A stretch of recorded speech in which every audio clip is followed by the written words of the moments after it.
ఆసియాలోనే అతిపెద్ద Hyperloop tube. Hyperloop టెక్నాలజీతో రవాణా రంగంలో సరికొత్త విప్లవం ఆవిష్కృతం కానుంది.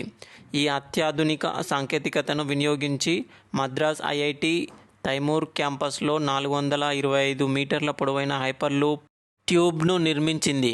ఈ ప్రాంగణం వేదికగా వచ్చే ఏడాది జనవరి నుంచి ఏప్రిల్ వరకు హైపర్లూప్ ఇంటర్నేషనల్ పోటీలు జరగనున్నాయని మద్రాస్ ఐఐటి ప్రొఫెసర్ కామకోటి వెల్లడించారు. ఇందులో ముఖ్య అంశాలు: హైపర్లూప్ ట్యూబ్లో లూప్ అనే కీలక భాగం ఉంటుంది. లూప్ అంటే అత్యల్ప గాలి పీడనంతో కూడిన ట్యూబ్ లాంటి నిర్మాణం. పాడ్ అనే మరో భాగం కూడా ఉంటుంది. ఇది రైలు బోగి లాంటి వాహనం.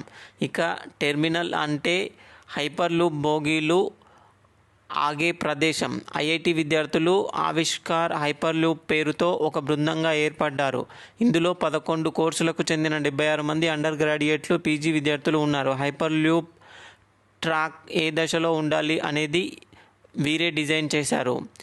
ఆవిష్కార్ హైపర్లూప్ బృందం సభ్యులు 3 దశల్లో ఒక హైపర్లూప్ బోగీని తయారు చేసి దానికి గరుడ అని పేరు పెట్టారు. దీన్ని ప్రయోగాత్మకంగా నడిపి చూపడానికి ఆసియాలోనే అతి పొడవైన 425 మీటర్ల హైపర్లూప్ ట్యూబ్ను తైమూర్ ప్రాంగణంలో నిర్మించారు. ట్రయల్ రన్లో భాగంగా హైపర్లూప్ బోగీని 4 దశల్లో పరీక్షిస్తారట. హైపర్లూప్ ట్యూబ్ దిగువ భాగాన్ని బోగీ తాకి ఉంటే అది వేగంగా ముందుకు సాగలేదట. అందుకే దాన్ని 1 అంగుళం మేర గాల్లో ఉండేలా చూస్తారట. అప్పుడు అది చాలా వేగంగా వెళుతుందని వారు పేర్కొన్నారు.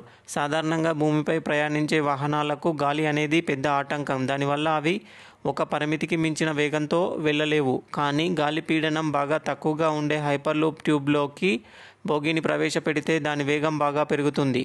ఈ పరిశోధనకు భారతీయ రైల్వే, ఎల్&టీ సంస్థలు నిధులు అందిస్తున్నాయి.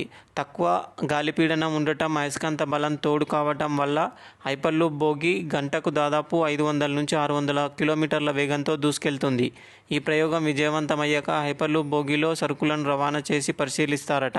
అది కూడా సఫలమైతే చివరగా హైపర్లూప్ బోగీల్లో మనుషులను కూర్చోబెట్టి ప్రయోగాలు నిర్వహించిన తర్వాత అది ఆచరణలోకి వస్తే చెన్నై నుంచి బెంగళూరుకు 10 నిమిషాలనే చేరుకోవచ్చని చెప్తున్నారు పరిశోధకులు.